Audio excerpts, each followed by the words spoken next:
ये भारत भूमि केवल युद्धों, राजाओं और धन की भूमि नहीं, ये आत्मा के ज्ञान, गुरु की महिमा और शिष्य के समर्पण की भूमि है।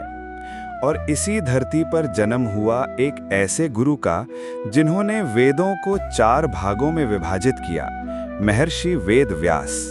और उनके शिष्यों में सबसे तेजस्वी थे याज्ञवल्क्य।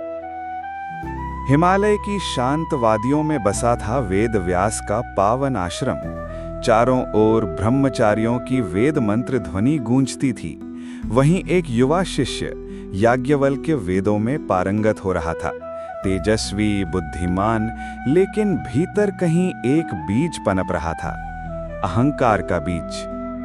गुरु याज्ञवल्क्य, स्मरण रखो, ज्ञान वो नहीं जो सिर में हो, ज्ञान वो है जो हृदय में उतरकर नम्रता बन जाए।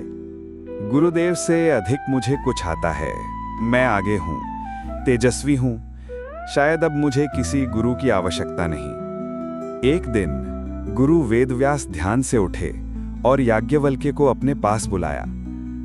वत्स याज्ञवल्क्य, जो ज्ञान मैंने तुम्हें दिया है, आज मैं तुमसे उसे वापस मांगता हूँ। सारी कक्षा स्तब्ध रह गई। याज्ञवल्क्य की आंखों में प्रश्न, चेहरे पर चिंता।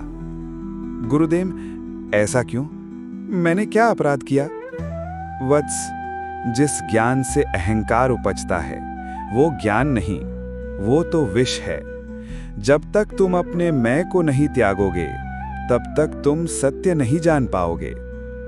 याज्ञवल्क्य ने यज्ञ के समक्ष खड़े होकर अपने तप और वाणी से ज्ञान का त्याग किया।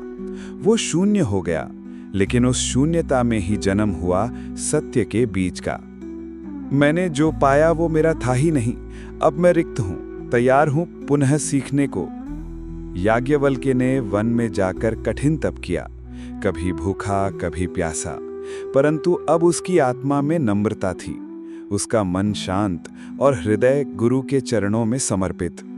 गुरु के बिना जो भी सीखा वो अधूरा था। अब मैं केवल पात्र हूँ, ज्ञान भरने के योग्य पात्र। एक दिन याज्ञवल्क्य आश्रम लौटे। गुरु वेदव्यास के चरणों में सिर रखा।